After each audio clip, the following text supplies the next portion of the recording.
Hello and welcome to this edition of Planet Hope, the programme dedicated to the UN Millennium Development Goals. Now, goal number 3 is to promote gender equality and empower women. Spain is a pioneer in this area, and over the last 30 years, the country's created state organisations to tackle gender violence. One of the main achievements is that violent behaviour towards a partner is now considered a social problem, not just a domestic issue.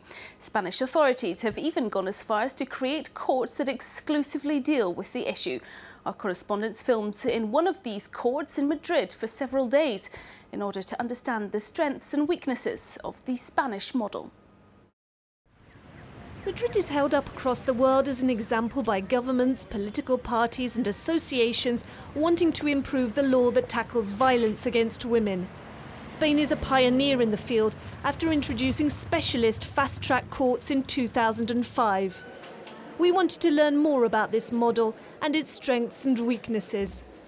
We filmed some of the daily life of court number 3 in Madrid, which is entirely dedicated to cases involving victims commonly referred to as battered women. At these offices, everyone is working against the clock. When a charge of domestic violence is made, the case must go before a judge within 48 hours. 9 o'clock in the morning in the courtroom, the first case of the day is far from the clichés of domestic violence. The allegations are of psychological abuse. This young woman says she's been stalked by her former partner for months. The day before yesterday, he followed me to my home, and on the way, he threatened to kill me. He said he wanted to kill me, and he wanted to kill my family, and that's why I went to the police. But this kind of thing has happened a lot before. When you made your statement, you said he threatened to kill you, and that he often threatens to commit suicide. Yes, and he doesn't just make empty threats. He jumps out of the car when it's moving. Or he takes a knife and he starts to push it into his stomach. He tries to cut himself. I thought you often phone him too. When he leaves a message on my cell phone, and when he threatens to send mails to my work colleagues or to call them saying I'm a bitch, then I end up calling him. The times I've agreed to meet him, the times I've called him, or when he threatened me. He keeps his hold on me by threatening me. As well as her testimony, there's other evidence to support the woman's case. During this first stage of the court procedure, when the accused is immediately brought before a judge, the aim is to keep the men away from their alleged victims. The two parties never have to pass each other in the corridors. Later in the morning, the woman's former partner comes in handcuffed. He looks like the ideal son-in-law and calmly denies all the allegations. So you put a knife to your stomach and threatened to stab yourself if she left you? No. On another day, did you swallow a lot of aspirin and threaten to do the same thing? I'm the sort of person who often takes aspirin, but no, I didn't do that. Convincing witnesses testify in the woman's favour. The judge rules that the young man cannot come within 500 metres of the victim. It's an emergency measure which comes into effect immediately. A judge or a prosecutor with no experience of these kinds of cases might well say, this case amounts to nothing at all. It's not that I want to make it into something bigger than it is, but I know from experience the behaviour the woman's described can become very dangerous over time. It could be dangerous for her, of course, but also for him. It could end in suicide. In the corridors, other victims are waiting for their cases to be heard. When they arrive, they have to be examined by a court doctor, like this woman whose face is badly bruised, who we'll call Eva. He punched me. All around the mouth he punched me.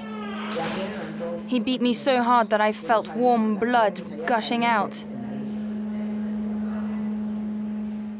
He also pulled my hair out.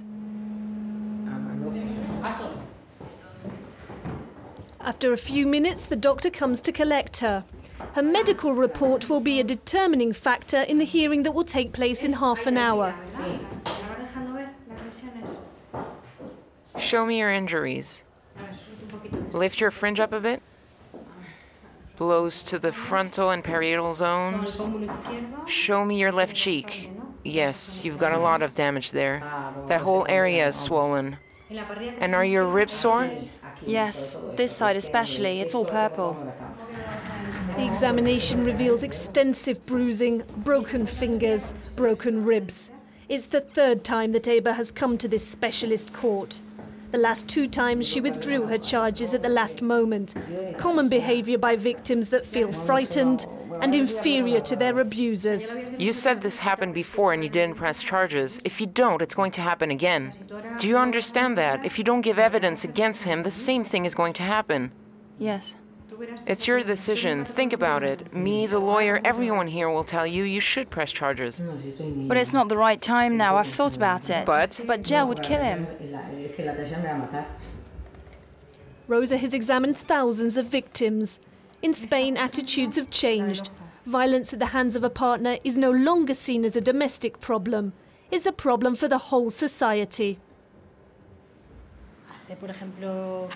15 years ago, when we saw women with this type of injury, when they pressed charges, it was pointless. Today, all that's changed. These injuries, once considered minor, are now crimes in Spain.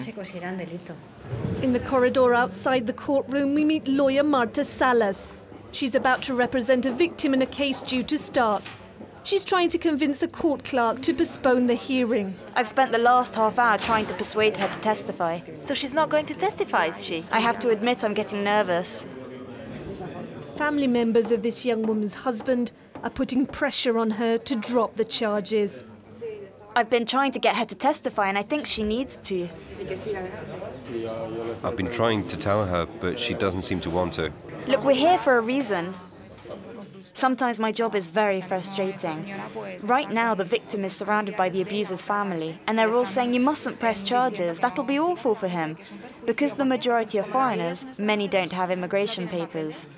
And some have prior convictions. That's what happens a lot, and suddenly the trial stops there. In the courtroom, a new case is underway involving a repeat offender.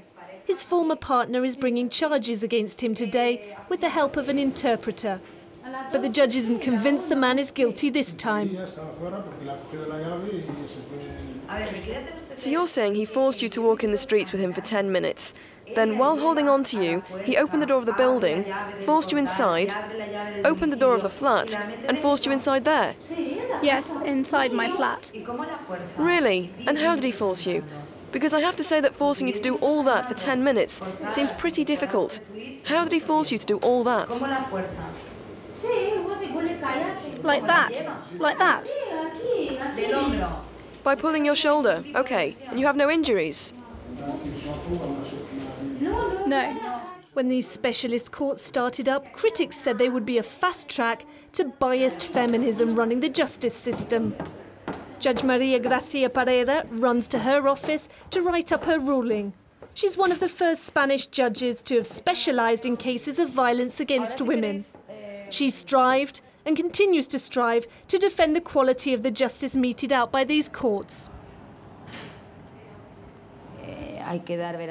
Clearly we can't believe everything a woman says just because she's a witness. We're judges. We apply principles of justice, the presumption of innocence.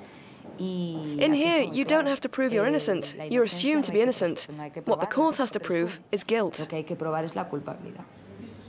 The last case is a textbook example of what that means in practice. The fact that this man is a previous offender doesn't mean he's guilty, and the charges against him are too weak to send him to prison. The defence lawyer collects the judgment Maria has just drawn up. He's free. Free? But if he commits another offence by breaking the order to stay away, he will go back to prison. So he should take that very seriously, just as the judge said in court.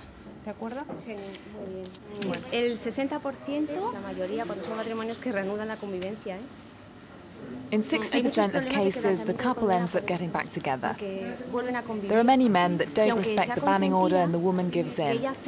But here in Spain, even if the woman agrees to the man breaking the ban to approach her, the man has committed a crime.